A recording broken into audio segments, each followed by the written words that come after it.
Assalamualaikum warahmatullahi wabarakatuh. Di sini kami akan mempresentasikan terkait perlindungan konsumen dari sudut etika bisnis. Berikut adalah nama anggota kelompok kami. Saya sendiri sebagai moderator, Adelia Putri Yusfiani, dan rekan saya ada Devi Pratiwi, Novinur Lailia, dan Srinur Agida. Dan pada slide pertama ini akan dibacakan oleh Devi Pratiwi. Apa itu perlindungan konsumen? Menurut ahli Sidobalo, perlindungan konsumen adalah keseluruhan peraturan dan hukum yang mengatur hak dan kewajiban konsumen dan produsen yang timbul dalam usahanya untuk memenuhi kebutuhannya dan mengatur upaya-upaya untuk menjamin terwujudnya perlindungan hukum terhadap kepentingan konsumen. Pengertian secara umum. Perlindungan konsumen merupakan aturan dari hukum yang memiliki fungsi yakni melindungi segala hak yang berkaitan dengan konsumen untuk menciptakan rasa nyaman dan aman kepada konsumen. Apa saja yang termasuk hak untuk konsumen?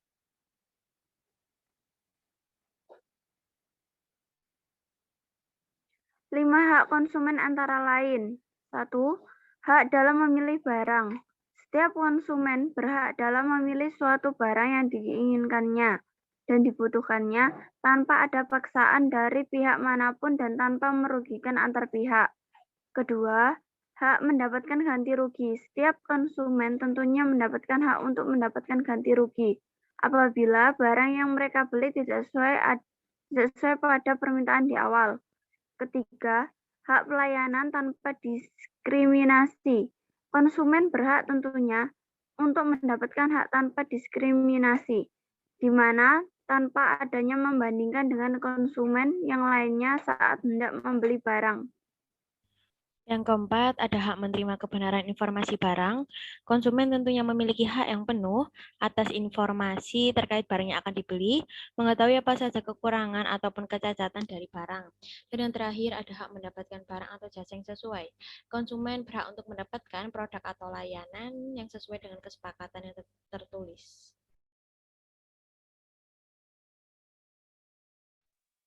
Apa saja tujuan dari perlindungan konsumen?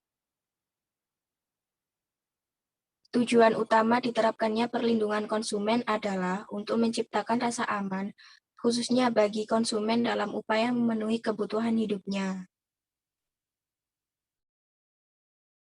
Berikut tujuan dari adanya perlindungan konsumen. 1. Menciptakan sistem perlindungan konsumen yang mengandung unsur keterbukaan akses informasi serta menjamin kepastian hukum.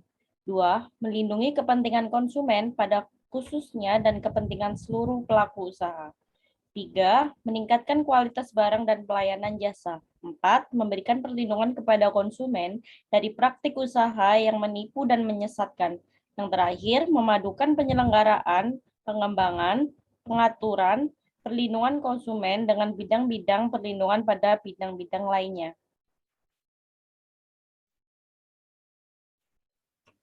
Pasal tentang perlindungan konsumen.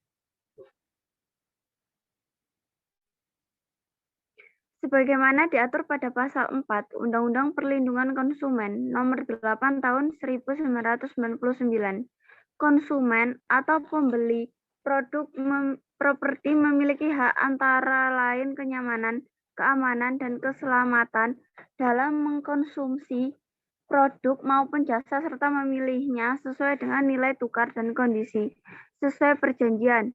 Pembeli properti juga berhak atas data yang jelas dan jujur tentang kondisi dan jaminan barang atau jasa, serta berhak didengar pendapat atau keluhannya, seperti tertera pada Undang-Undang Perlindungan Konsumen.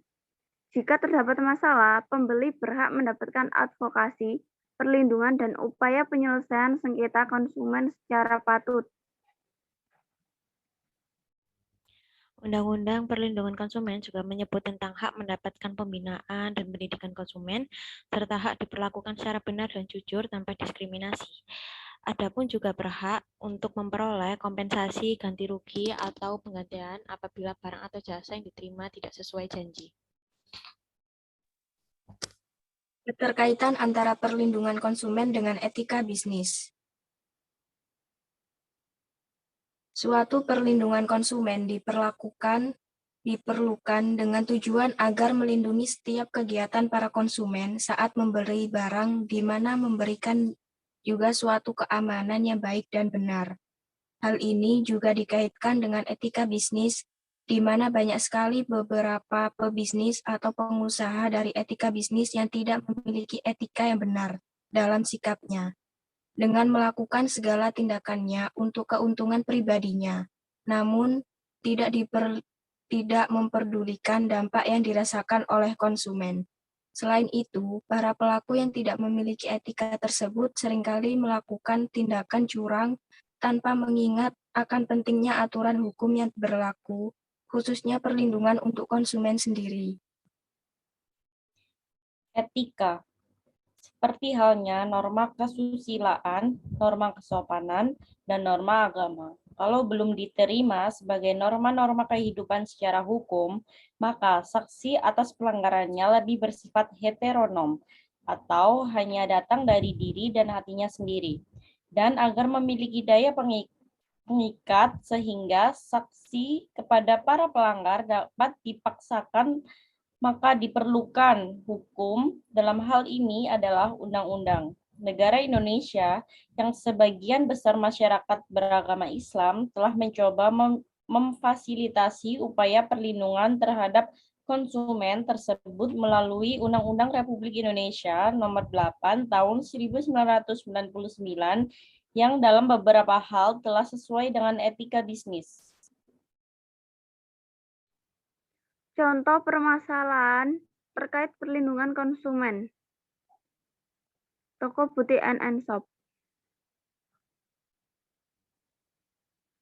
Studi kasus Toko butik Shop. Toko butik Shop merupakan usaha penyediaan kebutuhan berbagai macam busana dan aksesoris. Toko yang dirintis oleh Ibu Nisa ini mulai berdiri pada tahun 2017. Lokasi butik ini terletak di Lamongan yang dibangun di atas lahan seluas 18 meter. Barang yang dijual adalah berupa pakaian, tas, dan aksesoris wanita. Visi dari toko butik Shop adalah menjadi toko busana dan aksesoris wanita yang terlengkap di Surabaya. Namun, siapa sangka seringkali barang yang dijual oleh toko butik Shop ini terkadang memiliki kecacatan, di antaranya baju yang sobek, atau terkadang beberapa tas wanita yang juga robek. Selain itu, kebanyakan tas yang dijual berbahan tipis tidak sesuai dengan harga yang dipasarkan. Dan juga banyak pelanggan yang memborong produk di toko butik tersebut dan dijual kembali, namun produk-produk yang dikemas terkadang ada warna yang tidak sesuai atau bahkan produk-produk memiliki kualitas yang jelek, tidak sesuai permintaan pelanggan. Hal tersebut mengakibatkan pelanggan menjadi tidak percaya kembali dan juga mengakibatkan produk yang dijual oleh butik Shop ini menjadi sepi karena kecurangannya untuk menjualkan produk. Analisis masalah. Tindakan yang dilakukan oleh Ibu Nisa tersebut merupakan tindakan curang yang melanggar suatu etika dalam berbisnis, di mana Ibu Nisa tidak memberikan informasi jelas mengenai kekurangan dari barang yang akan dibeli oleh pelanggan, dan tentu hal tersebut tidak menaati hak yang dimiliki oleh konsumen untuk mendapatkan informasi yang akurat terhadap kecacatan barang. Ibu Nisa juga sering memberikan diskon, namun diskon yang diberikan diskon abal-abal. Beliau menaikkan harga barang secara tidak wajar dan memberikan potongan harga yang tak wajar hingga terkesan potongan harga besar. Namun produk yang diberikan kepada pelanggan tidak sesuai harapan dan seringkali jumlah barang dikurangi saat pembelian karung besar. Selain itu, kualitas barang yang dibeli tidak sesuai dengan contoh barang pada toko. Hal tersebut tentunya mengakibatkan penurunan daya minat masyarakat untuk membeli berbagai macam barang pada butik Shop kembali.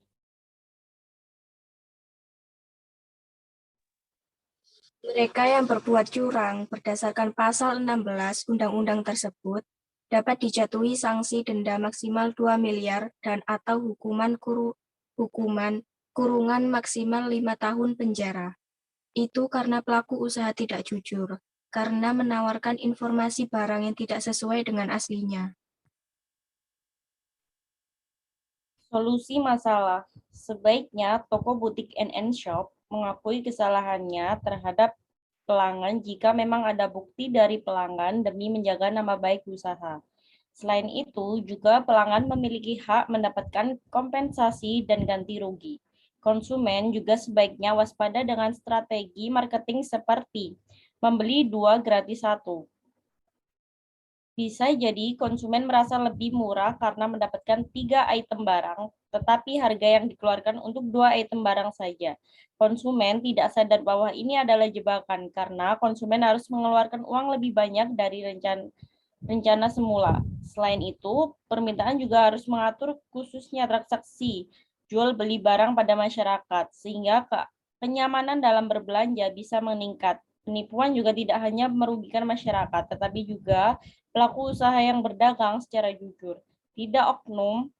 Tindakan oknum yang menipu juga tentunya melanggar etika dalam berbisnis, karena untuk membangun suatu bisnis harus memiliki dasar etika yang bertindak jujur kepada pelanggan dengan memberikan sejumlah informasi fakta terhadap kualitas barang. Maka apabila ada oknum penjual yang melakukan tindakan curang dapat dilaporkan kepada pihak yang berwajib, khususnya mengenai dalam hal bisnis, karena tindakan kecurangan tertentu melanggar hukum yang berlaku dalam berbisnis dan merugikan banyak pihak yang terlibat.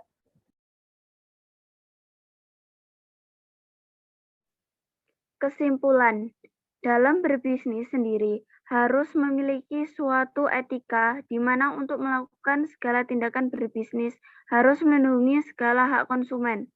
Selain itu, juga pebisnis tidak boleh melakukan tindakan kecurangan dengan tujuan untuk keuntungan pribadi saja. Karena dampak yang dirasakan tidak hanya pihak yang terlibat, namun konsumen yang juga tidak percaya kembali dengan produk yang dijual, walaupun dengan kisaran harga yang murah. Pebisnis harus mengerti akan aturan perundang-undangan yang membatasi tingkah laku berbisnis agar tidak merugikan masyarakat sekitar dan menguntungkan pebisnis lainnya secara sehat.